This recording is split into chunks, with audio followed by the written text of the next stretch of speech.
Hello বন্ধুরা, দেখো এটা সাবুটাকে আমি আধ ঘন্টা ভিজিয়ে রেখেছি। ভিজিয়ে রেখে জলটা ঝরিয়ে রেখেছি। কেমন? এবার আমি সাবুর পাঁপড় করব। সাবুতে কী কী দেবো তোমরা দেখবে। স্বাদ মতন আমি নুন দেওয়া হলো, আর এই যে অ্যারারুটটা দেওয়া হলো। কেমন?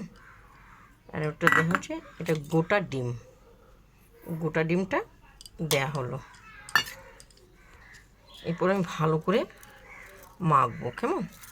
ভালো করে এটা আটালো ভাব করব। তোমরা দেখবে দিদিভাইরা, একটু ধৈর্য করে দেখো। দেখো খুব সুন্দর মাখা হয়েছে, টাইট হয়ে গেছে। কেমন? একটু অ্যারারুটটা দিতে হবে, অ্যারারুটটা দিলে টাইট হবে। এটা খুব সুন্দর সাবুর পাঁপড়। কেমন?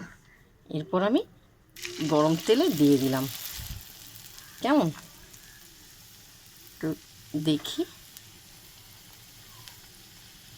অসাধারণ হচ্ছে দিদিভাইরা, পুরো দোকানের মতন হচ্ছে। কেমন? অপূর্ব অপূর্ব,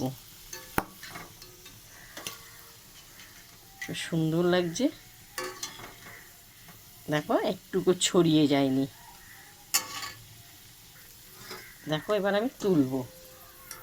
কেমন? খুব সুন্দর হয়েছে, দেখতে পাচ্ছ। আমি এক এক করে কোনো ভাজবো দিদিভাইরা, এক এক করে এরকম করে আমি ভাজবো।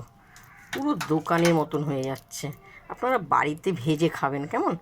পরিবার সবাই, ছোট বড় সবাই খেতে পারবে। এই দেখো অসাধারণ হচ্ছে। আমি এবার এক এক করে সব ভাজবো। খুন্তিটা দিয়ে একটুখানি ছড়িয়ে দিচ্ছি, কেন একটু বড় হবে। কেমন? হ্যাঁ,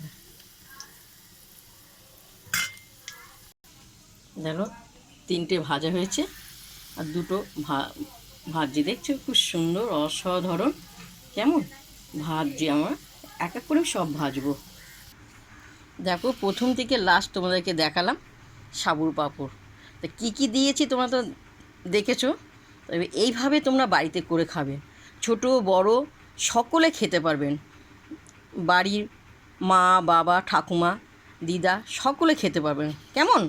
কিন্তু তোমাদের এই পাঁপড় ভাজাটা, তোমাদের সাবুর পাঁপড় ভাজাটা তোমাদের দেখে যদি ভালো লাগে, আমাকে লাইক দিও, শেয়ার করো, কমেন্ট করে জানাবো। কেমন? এবার আমরা গরম গরম খাবো। এসো আমাদের বাড়ি, খেতে এসো। টাটা।